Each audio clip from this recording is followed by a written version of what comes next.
할렐루야. 네, 오늘도 주님 앞에 나오신 여러분 사랑합니다. 오늘 우리가 마음을 다해서 정성을 다해서 우리 입술로 주님을 찬양하겠습니다.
우리 함께 사도신경으로 신앙 고백하겠습니다.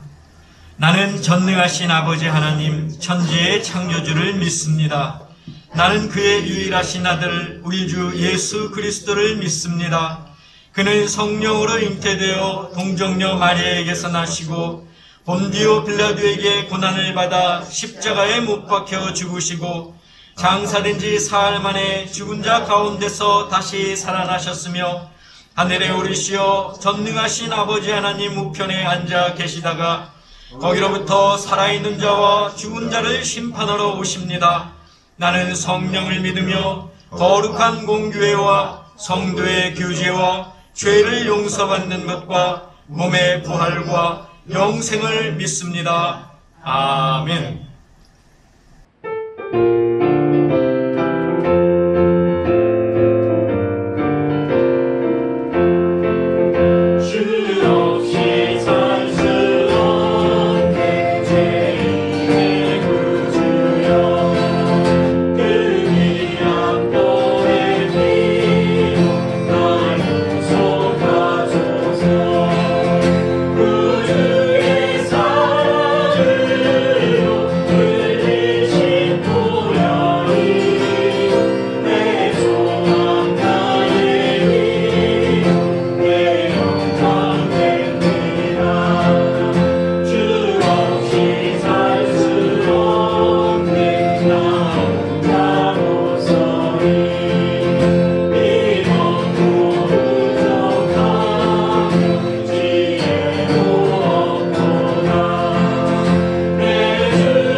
오늘 우리에게 주시는 하나님의 말씀은 구약에 있는 열왕기상 12장 21절에서 33절까지입니다.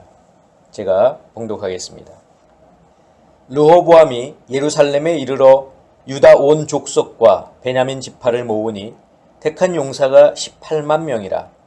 이스라엘 족속과 싸워 나라를 회복하여 솔로몬의 아들 르호보암에게 돌리려 하더니 하나님의 말씀이 하나님의 사람 스마야에게 임하여 이르시되 솔로몬의 아들 유다왕 르호보암과 유다와 베냐민 온 족속과 또 그 남은 백성에게 말하여 이르기를 여호와의 말씀이 너희는 올라가지 말라. 너희 형제 이스라엘 자손과 싸우지 말고 각기 집으로 돌아가라. 이 일이 나로 말미암아 난 것이라 하셨다 하라 하신지라. 그들이 여호와의 말씀을 듣고 그 말씀을 따라 돌아갔더라. 여로보암이 에브라임 산지에 세겜을 건축하고 거기서 살며 또 거기서 나가서 분우엘을 건축하고 그의 마음에 스스로 이르기를 나라가 이제 다윗의 집으로 돌아가리로다. 만일 이 백성이 예루살렘에 있는 여호와의 성전에 제사를 드리고자 하여 올라가면 이 백성의 마음이 유다 왕 된 그들의 주 르호보암에게로 돌아가서 나를 죽이고 유다의 왕 르호보암에게로 돌아가리로다 하고 이에 계획하고 두 금송아지를 만들고 무리에게 말하기를 너희가 다시는 예루살렘에 올라갈 것이 없도다. 이스라엘아 이는 너희를 애굽 땅에서 인도하여 올린 너희의 신들이라 하고 하나는 베델에 두고 하나는 단에 둔지라. 이 일이 죄가 되었으니 이는 백성들이 단까지 가서 그 하나에게 경배함이더라. 그가 또 산당들을 짓고 레위 자손 아닌 보통 백성으로 제사장을 삼고 8째 달 곧 그 달 15째 날로 절기를 정하여 유다의 절기와 비슷하게 하고 제단에 올라가되 베델에서 그와 같이 행하여 그가 만든 송아지에게 제사를 드렸으며 그가 지은 산당의 제사장을 베델에서 세웠더라.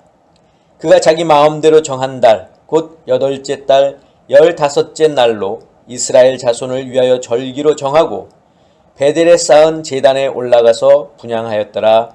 아멘. 기도하겠습니다. 사랑의 아버지 하나님 감사합니다. 오늘도 저희 가운데 귀한 날을 허락하시고 또 저희들 이렇게 주님 앞에 나와 함께 말씀을 들을 수 있도록 허락하신 것 감사합니다. 오늘도 주시는 말씀 속에서 하나님을 만나며 하나님의 음성을 듣는 귀한 시간이 될 수 있도록 저희들 가운데 역사하여 주시옵소서. 예수 그리스도의 이름으로 기도하옵나이다. 아멘.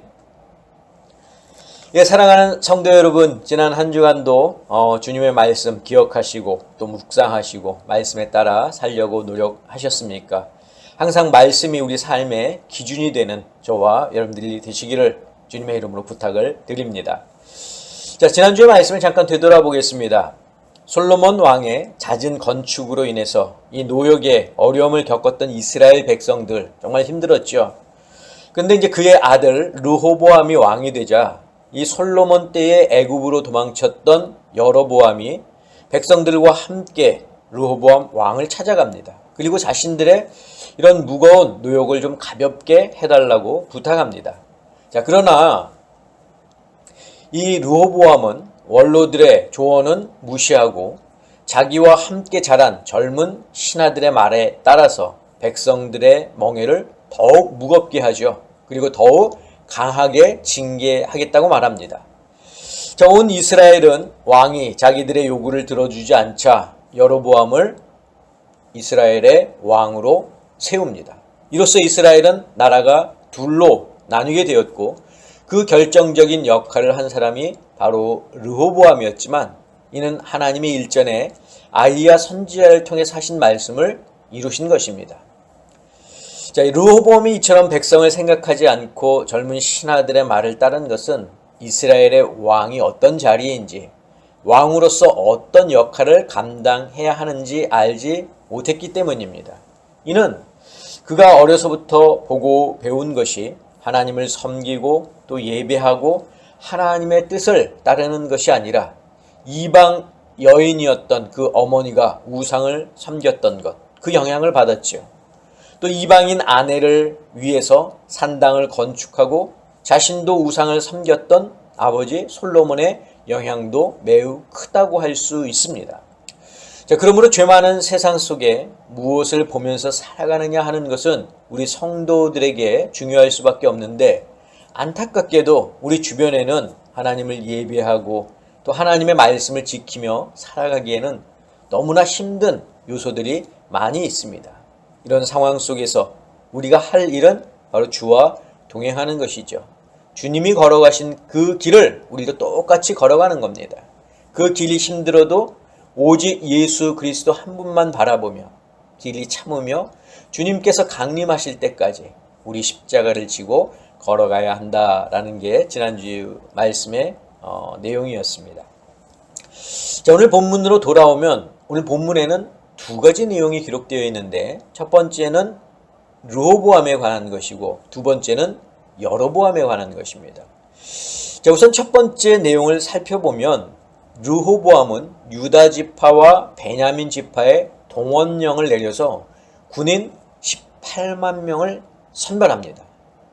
자, 여로보암이 세운 이스라엘과 싸워서 다시 왕국을 하나로 통합하기 위한 것이 그 목적이었습니다. 자, 그러나 하나님은 선지자 스마야에게 말씀하셔서 이 일이 이렇게 된 것은 다 나로 말미암은 것이다 라는 것을 르호보암에게 전하게 하셨죠. 자, 오늘 본문 24절을 같이 보겠습니다. 여호와의 말씀이 너희는 올라가지 말라. 너희 형제 이스라엘 자손과 싸우지 말고 각기 집으로 돌아가라. 이 일이 나로 말미암아 난 것이라 하셨다 하라 하신지라. 그들이 여호와의 말씀을 듣고 그 말씀을 따라 돌아갔더라. 자, 자칫 잘못하면 동족 간의 전쟁으로 인해서 많은 사상자가 발생할 수 있는 그런 상황이었죠. 그런데 하나님은 이를 막으셨고 또 르호보암은 이에 순종했습니다. 자, 하나님이 원하시는 것은 전쟁이 아닙니다. 남과 북으로 이스라엘이 나뉘어 있어도 이 분열 속에서 하나님의 뜻에 따라 순종하는 것, 그것을 하나님은 원하시는 거죠. 그들이 잘 따르고 또 하나님의 말씀에 잘 순종하면 하나님이 그들을 다시 하나로 통합하지 않으시겠습니까? 자, 그런데 결국 이스라엘은 나중에 우리가 역사를 잘 알지만 북이스라엘도 그랬고 남유다도 그랬고 저희들이 분열이 지속된 가운데 하나님의 말씀을 따르지 못해서 결국은 멸망당하지 않습니까?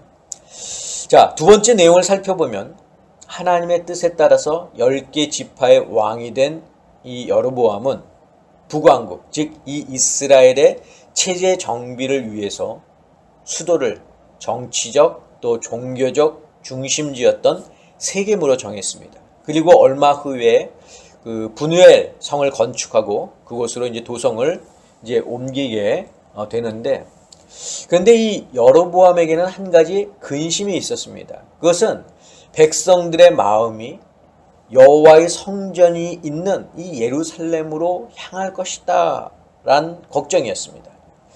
하나님만이 유일한 신이라고 생각하는 이스라엘 백성에게 하나님의 임재의 장소로 여겨지는 예루살렘 성전은 정말 없어서는 안 될 중요한 것이었습니다.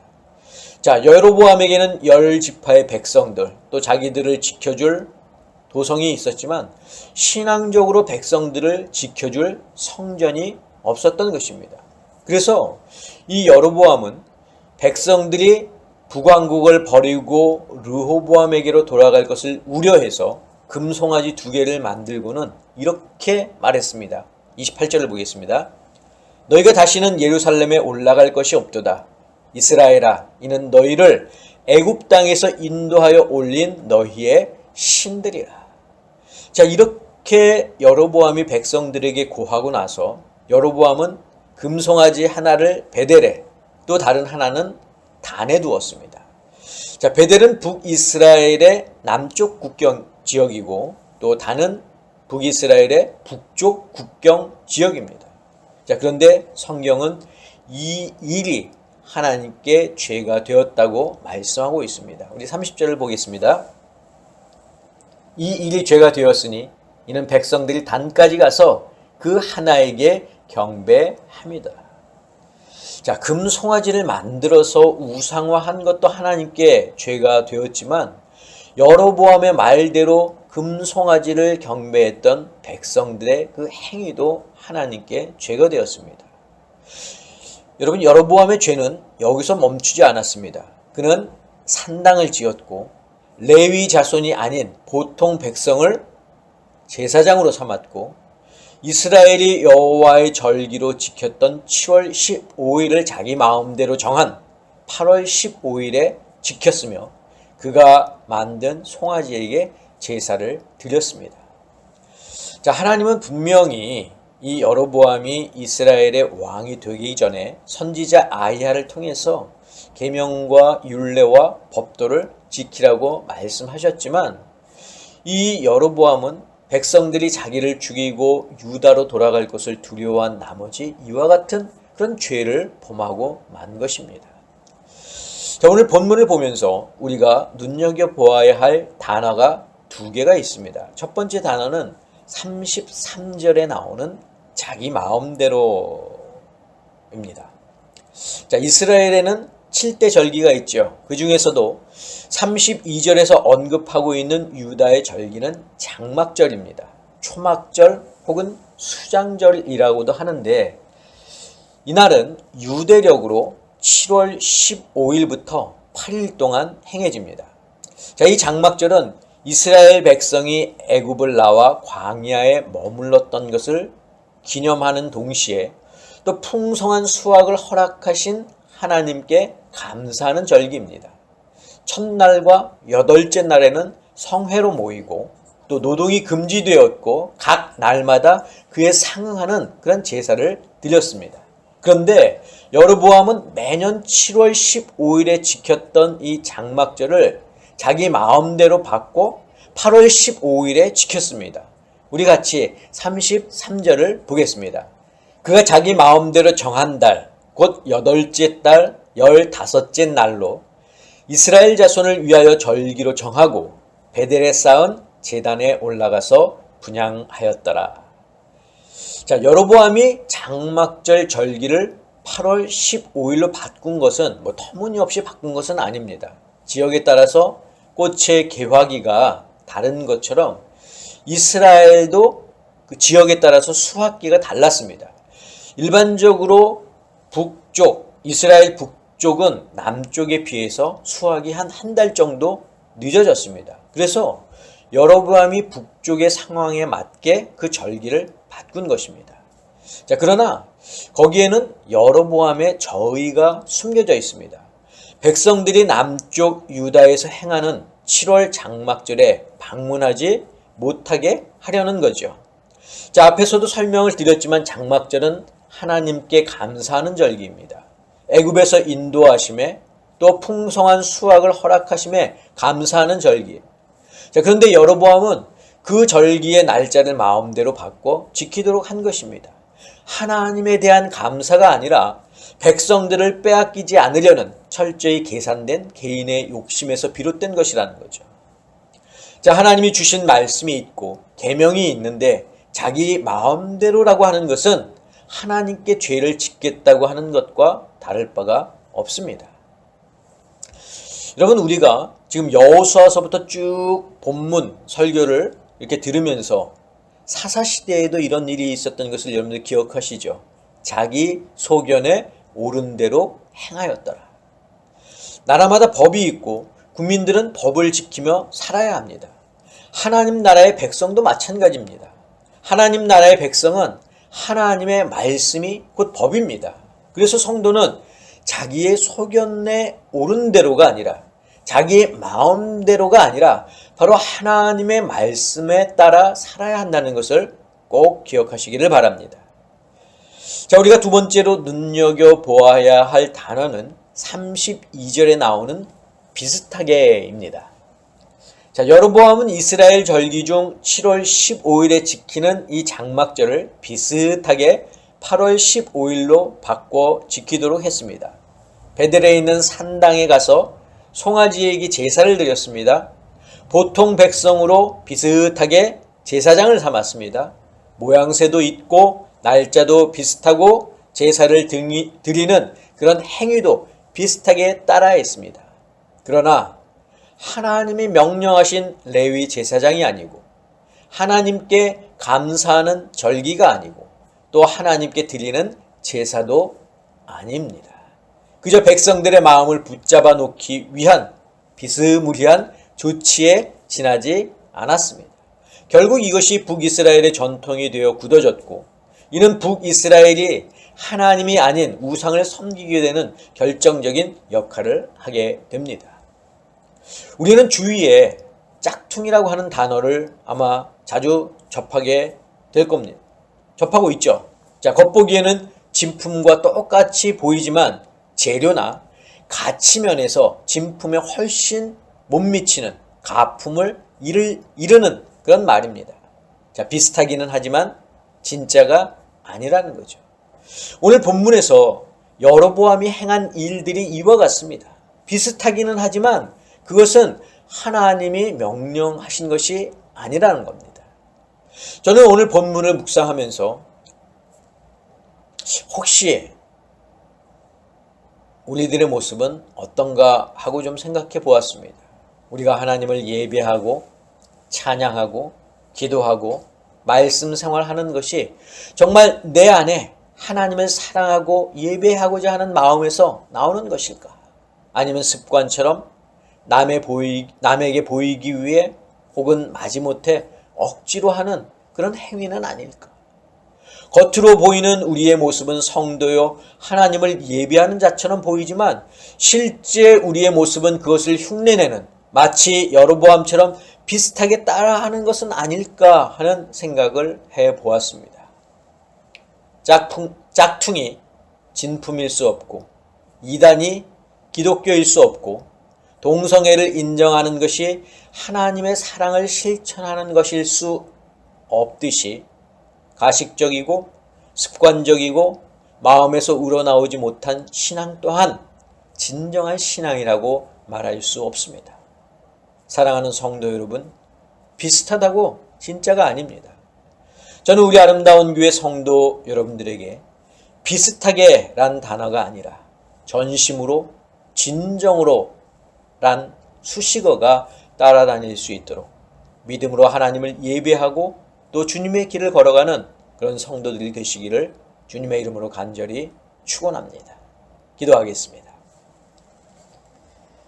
사랑의 아버지 하나님 감사합니다. 여로보암의 모습을 통해서 비슷하게 자기의 마음대로 라고 하는 것이 하나님 앞에 얼마나 큰 죄를 짓게 만드는지 저희들에게 알려주신 것 감사합니다.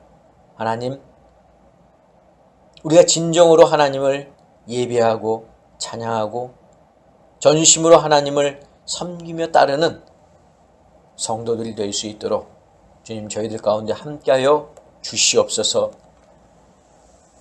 이제는 우리 주 예수 그리스도의 은혜와 하나님의 그 크신 사랑하심과 성령님의 역사하심이 오늘 말씀을 듣고 진정한 하나님의 백성으로서의 삶을 누리기를 다짐하고 또 소원하는 사랑하는 당신의 성도들 머리 위에 저희들의 가정 위에 건강 위에 자녀들 위에 직장과 사업과 일터 위에 지금부터 영원까지 함께하옵시기를 간절히 축원하옵나이다. 아멘.